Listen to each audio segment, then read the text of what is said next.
നിലമ്പൂരിൽ സ്വരാജ് മത്സരിക്കുമോ എന്നുള്ള ചോദ്യം മത്സരിച്ച് പല മാപ്രകളും എഴുതിപ്പിടിപ്പിച്ച് വിടുന്നുണ്ട്, പരിഗണിക്കുന്നുണ്ട്. ഇടതുപക്ഷത്തിൻ്റെ സ്ഥാനാർത്ഥിയായിട്ട് മലപ്പുറം സ്വദേശി കൂടിയായിട്ടുള്ള സ്വരാജ് ആയിരിക്കും വരുമെന്നാണ് അവർ ഇപ്പോൾ സ്വയം വിലയിരുത്തൽ നടത്തുന്നത്. കാര്യം, മലപ്പുറം സ്വദേശി എന്നതിന് പുറമെ ന്യൂനപക്ഷ വിഭാഗങ്ങളുടെ വിഷയങ്ങളിലെല്ലാം ശക്തമായ നിലപാട് പലപ്പോഴും സ്വരാജ് സ്വീകരിക്കാറുണ്ട്. അതുകൊണ്ട് തന്നെ അവർക്കിടയിൽ ഒരു സ്വീകാര്യതയുണ്ട്. ഇതെല്ലാം കൂടി വിലയിരുത്തിയാണ് നിലമ്പൂരിലെ ഇടതുപക്ഷ സ്ഥാനാർത്ഥി സ്വരാജാണെന്ന് മാപ്രകൾ ഒരൊറ്റ തള്ളങ്ങിറക്കിയത്. അതിന് സ്വരാജ് തന്നെ മറുപടിയുമായി രംഗത്തെത്തിയിട്ടുണ്ട്. സ്വതന്ത്രരെ ഇനി ഞങ്ങൾ അംഗീകരിക്കില്ല എന്ന നിലപാട് ഞങ്ങൾക്കില്ല. ഈ തെരഞ്ഞെടുപ്പിൽ മത്സരിക്കാൻ ആഗ്രഹിക്കുന്നുണ്ടോ? എല്ലാ തെരഞ്ഞെടുപ്പിലും ഇപ്പോൾ നിങ്ങൾ എൻ്റെ പേരും കൂടി ചേർത്ത് പറയുന്നുണ്ട്. എനിക്ക് തോന്നുന്നു അടുത്ത സമയത്ത് ചേലക്കര മാത്രമാണ് പറയാതിരുന്നത്. ഒരു കാര്യം ഞാൻ ഉറപ്പ് പറയാം, ഇവിടെ നിങ്ങൾക്കും സ്വീകരിക്കാൻ കഴിയുന്ന, എല്ലാവർക്കും സ്വീകരിക്കാൻ കഴിയുന്ന, വിജയം ഉറപ്പാക്കുന്ന ഒരു മികച്ച സ്ഥാനാർത്ഥി ഇവിടെ വരും. എനിക്കിപ്പോൾ ഇവിടെ തെരഞ്ഞെടുപ്പിന്റെ ചുമതലയാണ് നിശ്ചയിച്ചിട്ടുള്ളത്. അതെ, നിലമ്പൂരിൽ വരാൻ പോകുന്ന ഉപതെരഞ്ഞെടുപ്പിൽ നിലവിൽ പാർട്ടിയുടെ ഉത്തരവാദിത്തം, നിലവിൽ അതിൻ്റെ ചുമതലയാണ് തനിക്കുള്ളത്.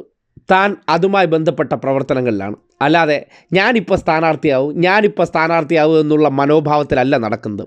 എല്ലാവർക്കും സ്വീകാര്യരായ, എല്ലാവർക്കും താല്പര്യമുള്ള ഒരു സ്ഥാനാർത്ഥിയെ മുന്നിലേക്ക് വരും. ഇതാണ് ഇടതുപക്ഷത്തിൻ്റെ ഭാഗമായിട്ടുള്ള ഓരോ സഖാക്കളുടെയും ഉള്ളിലുള്ള കാര്യം. അല്ലാതെ കോൺഗ്രസിൽ കാണുന്ന പോലെ എല്ലാവരും ഉടുപ്പ് തയ്പ്പിച്ചിട്ട് ഞാനാണ് മത്സരിക്കാൻ പോകുന്നു എന്നുള്ള മനോഭാവമില്ല. എന്ത് ചുമതലയാണോ പാർട്ടി നൽകുന്നത് അത് കൃത്യമായി നിർവഹിക്കുക.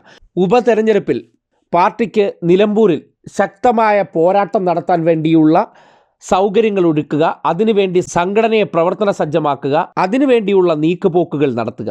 ഇതാണ് ഒരാളുടെ ഉത്തരവാദിത്വം. അവിടെയാണ് മാധ്യമങ്ങളിപ്പോൾ സ്വമേധയാ പ്രഖ്യാപിച്ചുകൊണ്ട് സ്വരാജിനെ സ്ഥാനാർത്ഥിയാക്കി എന്ന നിലയ്ക്കൊക്കെ ചില ചോദ്യങ്ങളുമായി ഇറങ്ങുന്നത്. അതിനെയാണ് ചിരിച്ചുകൊണ്ട് ഈ രീതിയിൽ നിഷ്പ്രഭമാക്കിയത്. നിങ്ങളുടെ പ്രഖ്യാപനങ്ങൾ കേട്ട് അതിൽ കോരിത്തരിച്ചിരിക്കുന്നവരല്ല ഇടതുപക്ഷക്കാരെന്ന് സ്വരാജിൻ്റെ വാക്കുകൾ തെളിയിക്കുന്നുണ്ട്. ഞാനല്ല മത്സരരംഗത്തുള്ളത് എന്ന് അദ്ദേഹം പറയുമ്പോൾ അദ്ദേഹം അതിനെക്കുറിച്ച് ചിന്തിച്ചിട്ടില്ല.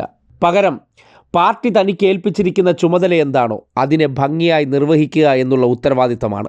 അതിനുവേണ്ടിയുള്ള പ്രവർത്തനങ്ങൾ ആരംഭിച്ചു കഴിഞ്ഞു എന്നും പറയുമ്പോൾ പാർലമെന്ററി മോഹവുമായി നടക്കുന്ന കോൺഗ്രസ്സുകാരുടെ തോളിൽ കൈയിട്ടിരിക്കുന്ന മാപ്രകൾ ഇടതുപക്ഷത്തിൻ്റെ നേതാക്കന്മാരുടെ മനോഭാവം കൂടിയാണ് ഇതിലൂടെ കാണേണ്ടതും മനസ്സിലാക്കേണ്ടതും. സ്വതന്ത്രരെ ഇനി ഞങ്ങൾ അംഗീകരിക്കില്ല എന്ന നിലപാട് ഞങ്ങൾക്കില്ല. ഈ തെരഞ്ഞെടുപ്പിൽ മത്സരിക്കാൻ ആഗ്രഹിക്കുന്നുണ്ടോ? എല്ലാ തെരഞ്ഞെടുപ്പിലും ഇപ്പോൾ നിങ്ങൾ എൻ്റെ പേരും കൂടി ചേർത്ത് പറയുന്നുണ്ട്. എനിക്ക് തോന്നുന്നു അടുത്ത സമയത്ത് ചേലക്കര മാത്രമാണ് പറയാതിരുന്നത്. ഒരു കാര്യം ഞാൻ ഉറപ്പ് പറയാം, ഇവിടെ നിങ്ങൾക്കും സ്വീകരിക്കാൻ കഴിയുന്ന, എല്ലാവർക്കും സ്വീകരിക്കാൻ കഴിയുന്ന, വിജയം ഉറപ്പാക്കുന്ന ഒരു മികച്ച സ്ഥാനാർത്ഥി ഇവിടെ വരും. എനിക്കിപ്പോൾ ഇവിടെ തെരഞ്ഞെടുപ്പിന്റെ ചുമതലയാണ് നിശ്ചയിച്ചിട്ടുള്ളത്.